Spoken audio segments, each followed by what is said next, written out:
یعنی کچھ بھی کھا لو، کچھ بھی پی لو اور آ کر کے مسجد میں نماز پڑھ لو، یہ اسلام نہیں ہے۔ اسلام تمہیں اندر سے بھی پاک دیکھنا چاہتا ہے، باہر سے بھی پاک دیکھنا چاہتا ہے۔ چہرے سجا لیں، کپڑے اچھے پہن لیں، لیکن پیٹ میں حرام رزق ڈال کر کے آئیں، اللہ کی بارگاہ میں اس کا کوئی سجدہ قبول نہیں ہے۔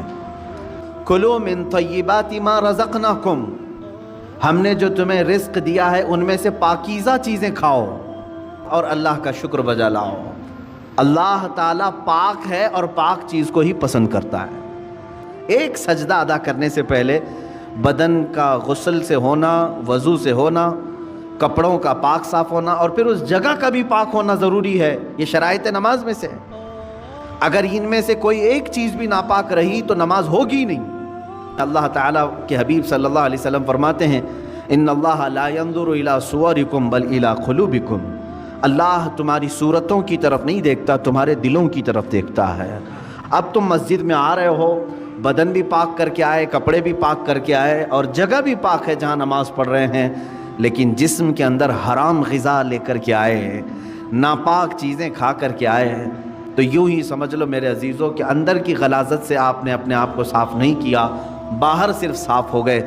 اسی وجہ سے نمازوں کا کما حقہ لطف بھی نہیں مل پاتا، عبادتوں کا وہ ذوق بھی نہیں آ پاتا۔ اس کی وجہ کیا ہے؟ اندر سے یہ خرابی موجود ہے، اوپر سے جتنی لیپا پوتی کر لیں ہیں۔ نماز کو جس انداز سے پڑھنے کا حکم دیا گیا تھا وہ نماز تم نے اگر پڑھ لیا ہوتا، ظاہر بھی پاک ہو، باطن بھی پاک ہو، پھر دیکھو تمہیں نماز صرف بے حیائی اور برائیوں سے بچاتی نہیں بلکہ مولا کے قرب تک پہنچاتی ہے۔ تو اللہ تعالیٰ نے اتنا پاکیزہ بنایا ہے کہ اس صورت کو اللہ قرآن میں فرماتا ہے کہ ہم نے سب سے بہترین صورت اگر اپنی مخلوق میں کسی کو دی ہے تو وہ انسانوں کو دی۔ اس کی لاکھوں کی مخلوق ہیں، اگر انسان کو سب سے اچھی صورت نہ ملی ہوتی تو کبھی انسانوں میں اللہ اپنے محبوب کو نہیں پیدا کرتا، وہ اور اچھی صورت والوں میں پیدا کرتا۔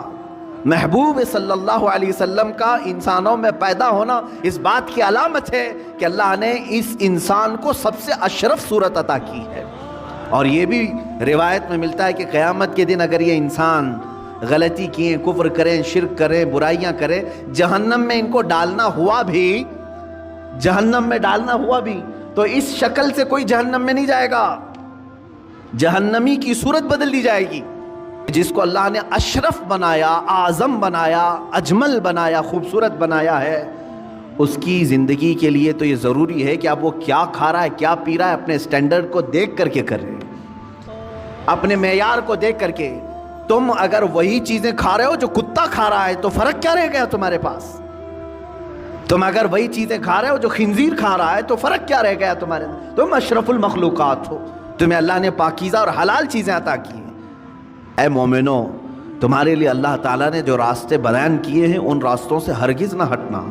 اللہ رب العزت فرماتا بل یرید الانسان لیفجر امامہ، انسان یہ چاہتا ہے کہ اس کے سامنے بے حیائی کی جائے، وہ پسند اسی چیز کو کرتا ہے اکثر۔ جس کا باطن خراب ہو چکا ہو اس کی طبیعت حرام کی طرف ہی مائل ہوتی ہے۔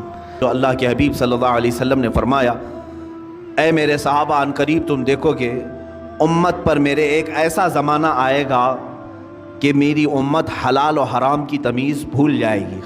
وہ زمانہ میں اب آنکھوں سے دیکھ رہا ہوں۔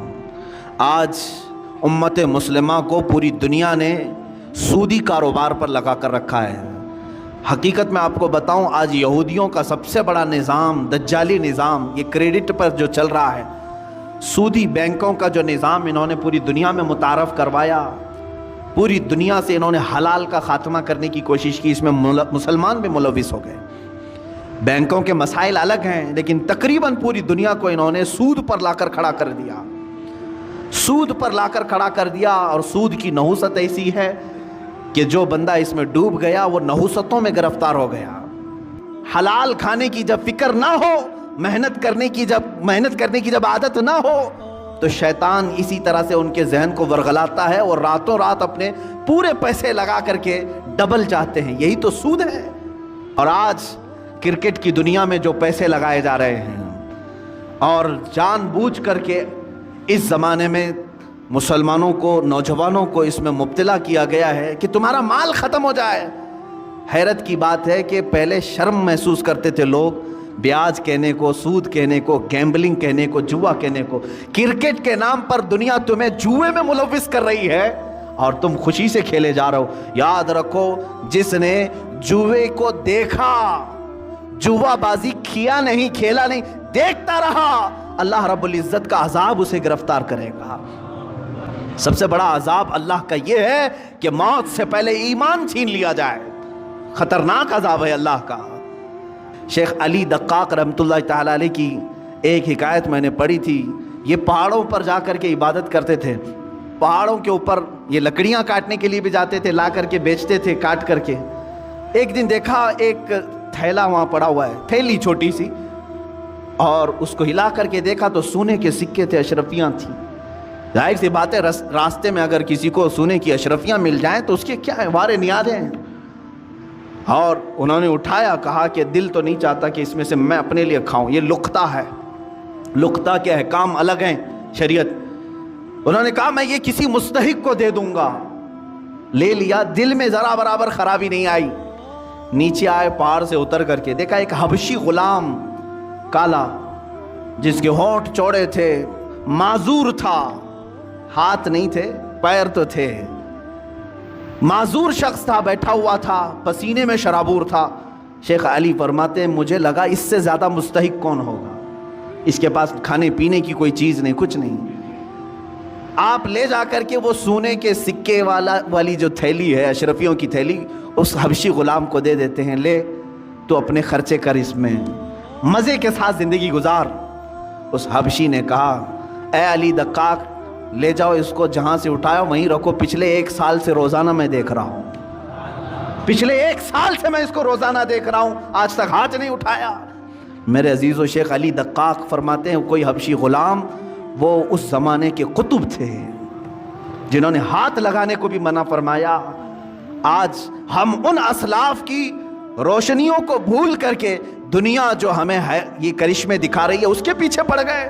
میچ میں بیٹنگ لگا دوں گا، کسی ایجنٹ کے پاس نہیں گیا، اسی اپلیکیشن میں بھر دیا، 500 کون دیکھ رہا ہے، میرے اکاؤنٹ سے کٹ گئے. یاد رکھو اللہ رب العزت علیم و خبیر ہے. لا تأخذہ سنۃ ولا نوم، جس کے پاس تمہیں فیصلہ دینا ہے اسے تو اونگ بھی نہیں آتی، نیند بھی نہیں آتی. ہم سے بچ لو گے، آج دنیا سے بچ لو گے.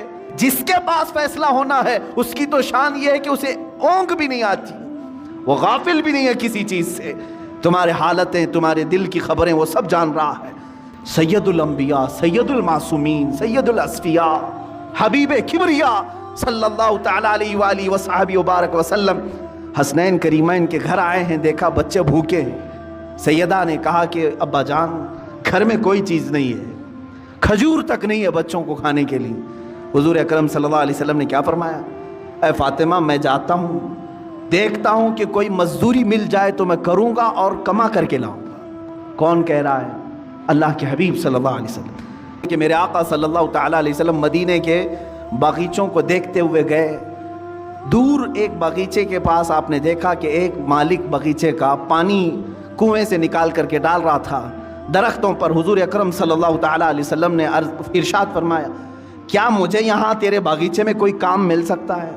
اس نے کہا ہاں، تم میرے اس کنویں سے ڈول گھڑا پانی بھر کر کے درختوں پہ ڈالو، میں بدلے میں کھجوریں دوں گا. 1 گھڑا پانی ڈالو گے تو 2 کھجوریں دوں گا. اللہ کے حبیب صلی اللہ تعالی علیہ وسلم نے رسی لی، اس گھڑے کو باندھا، ڈول کو باندھا اور پانی کھینچنا شروع فرمایا اور اپنے ہاتھوں سے اٹھایا اور درخت پر ڈالا. درخت کو سینچا، 2 3 4 درختوں کو سینچا. چوتھی یا تیسری مرتبہ رسی ٹوٹ گئی اور گھڑا ڈول کنویں میں گر گیا. یہ اللہ کے حبیب صلی اللہ تعالی علیہ وسلم کی بات کر رہا ہوں.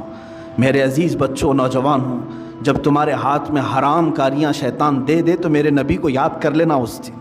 میں آج کیا کر رہا ہوں؟ مدینے کے تاجدار صلی اللہ تعالی علیہ وسلم اپنے ہاتھ سے رسی کھینچ کر کے، ان کو تو اللہ جنت کے دسترخوان اتارتا تھا، لیکن اپنی امت کے لیے میرے آقا نے یہ درس دیا.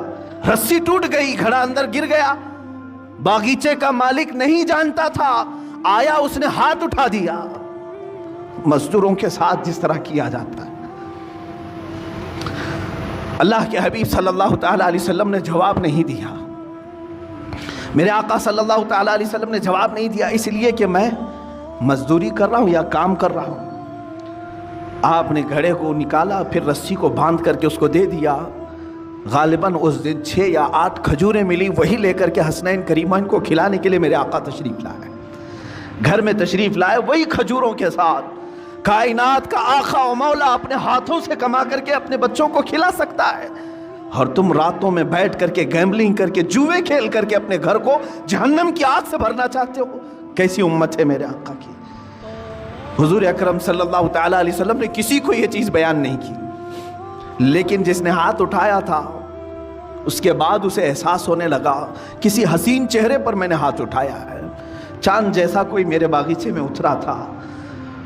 بعد میں بے قراری اتنی بڑی کہ جو گزرتا تھا اسے پوچھتا تھا کہ ایک ایسی شخصیت میرے ہاں آئی تھی، کون ہے یہ؟ لوگوں نے کہا کہ وہ تو محمد رسول اللہ تھے صلی اللہ علیہ وسلم۔ اس نے کہا وہی ہے؟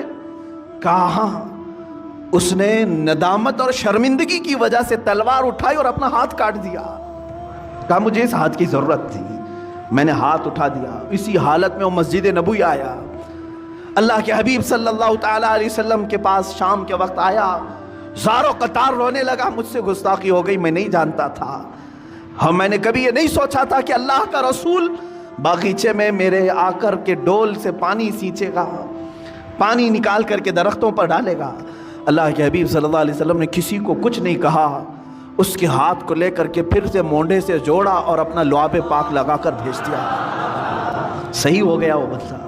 رسول کریم صلی اللہ علیہ وسلم تمہیں یہ راستہ دکھاتے ہیں کہ تمہارا گھر حلال کی برکتوں سے منور ہو جائے، تم کھاؤ نور پیدا ہو۔ جس کے گھر میں حلال رزق ہوتا ہے اس کو عبادتوں کا ذوق بڑھ جاتا ہے، اس کے سجدوں میں لذت زیادہ ہو جاتی ہے، وہ مسجد سے نکلنے کی خواہش کبھی نہیں کرتا، وہ اللہ کی بارگاہ میں ملاقات کی خواہشیں زیادہ کرنے لگ جاتا ہے۔